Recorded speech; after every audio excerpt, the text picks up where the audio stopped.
mendudukkan pemahaman tentang kebudayaan.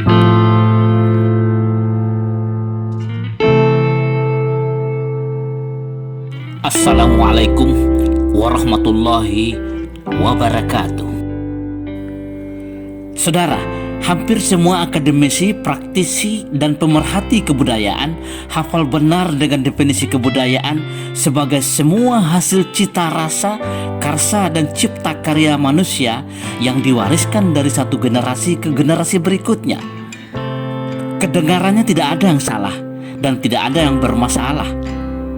Namun tanpa disadari atau mungkin dengan penuh kesengajaan, definisi ini telah menggiring pemahaman semua umat manusia ke perangkap pemahaman bahwa manusia adalah makhluk otonom yang bebas berkarya dan mewariskan hasil karya yang disebut sebagai produk atau karya budaya ke generasi berikutnya.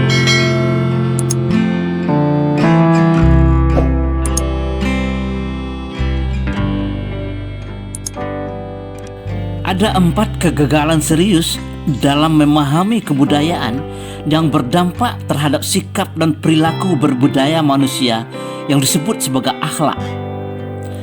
Yang pertama, kebudayaan dipandang sebagai output, hasil dari kapasitas, kapabilitas, dan potensi manusia dalam mencipta dan berkarya, terlepas dari ketentuan dan hukum-hukum Tuhan yang Maha Mencipta. Kedua, kebudayaan dipandang sebagai cara atau metode manusia mengekspresikan atau mengungkapkan rasa yang bergelora di dalam jiwa yang dikenal sebagai seni, kesenian, the arts. Ketiga, kebudayaan dipandang sebagai produk atau hasil cita rasa, karsa, dan cipta karya manusia, baik yang berwujud nyata, benda yang disebut dengan tangible culture, maupun yang tidak kasat mata yang dikenal sebagai intangible culture. Kedua-duanya disebut sebagai warisan budaya, heritage, tangible heritage dan intangible heritage, cagar budaya dan warisan budaya tak benda.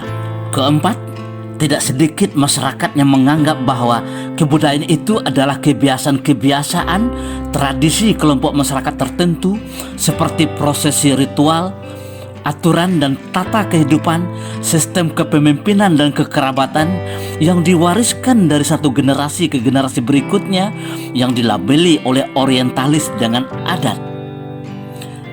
Ya, itu semua adalah ciptaan manusia. Tapi bukan itu hakikat kebudayaan. Ketika kebudayaan dipandang sebagai potensi manusia yang terlepas dari hukum-hukum dan ketentuan Tuhan, maka disinilah membesut pemikiran bahwa kebudayaan adalah urusan otonom manusia yang terpisah dari campur tangan Tuhan. Mereka menilai bahwa kebudayaan adalah semua ciptaan manusia, sementara alam semesta adalah ciptaan Tuhan. Tuhan menciptakan dan mengatur alam semesta dengan hukum-hukumnya yang mereka sebut sebagai hukum alam, the law of nature. Sementara manusia menciptakan kebudayaan dengan potensi manusia yang mereka sebut sebagai rasa, akal, pikiran, dan thought. Berbeda dari penganut ateisme, pengikut sekularisme tidak menafikan keberadaan Tuhan, tapi mereka melepaskan keterkaitan urusan kebudayaan dari urusan Tuhan. Bahkan mereka menganggap bahwa doktrin ketuhanan mengekang keleluasaan berkebudayaan manusia.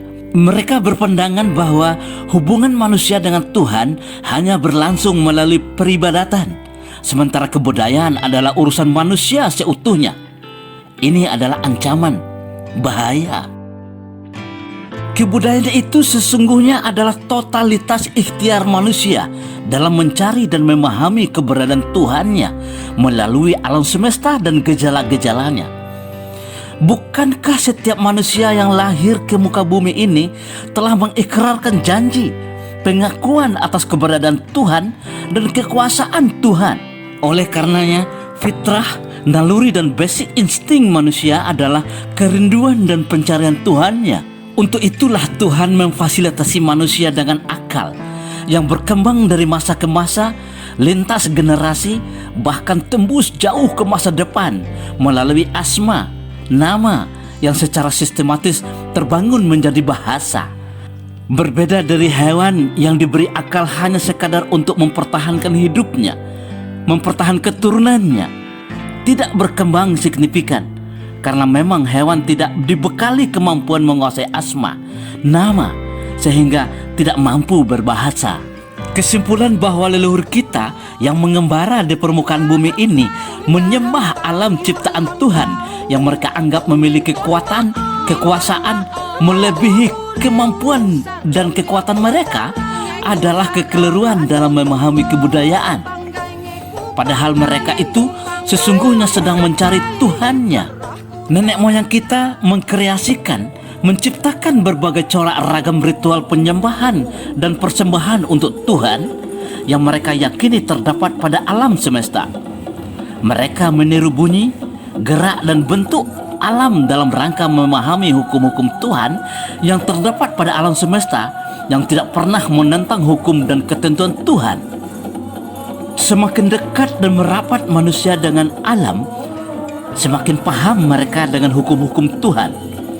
Semakin paham manusia dengan hukum-hukum Tuhan, semakin sempurna karya mereka yang kita sebut sebagai kebudayaan. Saudara, titik nol dari proses penciptaan sebuah produk karya budaya yang kita sebut sebagai kebudayaan adalah rasa. Kata rasa yang berasal dari kata asa dengan varian aso, eso, esa, dan sao bermakna satu, tunggal, ahad, the only one. Artinya, rasa yang muncul dan berkembang dalam kolbu manusia pasti berasal dari yang maha satu, yang maha esa, the only one, ahad, Tuhan, Allah Subhanahu wa Ta'ala. Rasa itu tidak muncul tiba-tiba, sekonyong-konyong, spontan atau instan. Ia muncul setelah terjadi proses persepsi indera, physical perception, melalui panca indera manusia. Setelah melihat matahari tenggelam di ufuk barat dengan biasan jingga, gerhana bulan total dengan cincin cahaya, keindahan sungai, gunung, hutan dengan jutaan satuannya, muncul rasa kagum dalam diri manusia. Setelah mendengar merdunya suara satwa dan harmoni suara alam, muncul rasa haru dalam diri manusia. Setelah menikmati sejuknya secangkir minuman segar saat dahaga dan nikmatnya buah merah merona, munculnya rasa lega dalam diri manusia. Setelah mencium harumnya aroma yang ditaburkan oleh berjuta jenis bunga, muncul rasa bahagia dalam diri manusia. Ringkasnya, alam dan gejalanya telah memicu kemunculan jutaan rasa dalam diri manusia. Inilah titik nol lahirnya sebuah kebudayaan. Rasa yang bersemai, tumbuh dan bersemi di dalam kolbu manusia, kemudian menstimulasi, memotivasi, dan mendorong manusia untuk berkarsa, menggagas, dan bercita-cita.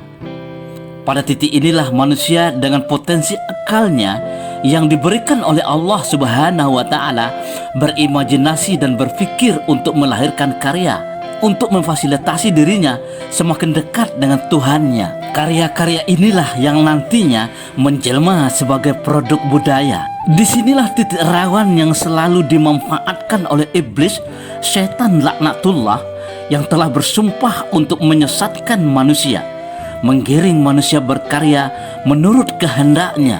Oleh karena itulah, pada titik ini pula nenek moyang kita membimbing, menatah dan meniti kita semua. Rasa dibawa naik, raso dibawa naik. Artinya, seketika muncul rasa dalam kolbu, kita diajarkan untuk tidak reaktif bertindak melahirkan karya budaya. Kita harus responsif, mengembalikan rasa tersebut ke mudi, hulu, asal rasa tersebut, yang Maha Esa. Allah Subhanahu wa Ta'ala menggambarkan ulul albab sebagai seorang yang memperhatikan dan memikirkan bahwa penciptaan langit dan bumi, alam semesta, pergantian siang dan malam sebagai tanda-tanda keberadaan dan kekuasaan Tuhan. Sehingga ia berzikir, mengingat dan mencari, berikhtiar memahami Tuhannya, seraya berkesimpulan bahwa ternyata Tuhan telah menjadikan segalanya untuk kemaslahatan umat manusia. Oleh karena itu, Tiada pilihan kecuali manusia menciptakan karya, berbudaya, berkebudayaan yang bermanfaat bagi kemaslahatan dan keselamatan umat manusia di dunia, yang pastinya satu paket dengan kemaslahatan dan keselamatan manusia di akhirat. Pareso dibawa turun. Artinya, sebelum sebuah cita rasa yang menggelora di dalam diri manusia menjelma menjadi cipta karya, seorang ulul albab, cendekiawan, budayawan, seniman, teknokrat, legislator, dan apapun profesinya selalu memikirkan ulang manfaat dan mudarat karya yang hendak diciptakannya. Disinilah peran sifat Tuhan Ar-Rahman yang dianugerahkan untuk manusia berupa rasa cinta dan kasih kepada sesama dan alam ciptaan Tuhan yang Maha Pengasih. Semua karya manusia, kebudayaan adalah rekayasa, tiruan dan turunan dari hukum-hukum Tuhan yang maha mutlak, sehingga kebudayaan itu pasti bersifat universal dan inklusif. Saudara, demikianlah hakikatnya kebudayaan, proses penciptaan sebuah produk budaya yang kita sebut sebagai kebudayaan sebagai bentuk dari ikhtiar manusia dalam memahami dan mencari Tuhannya.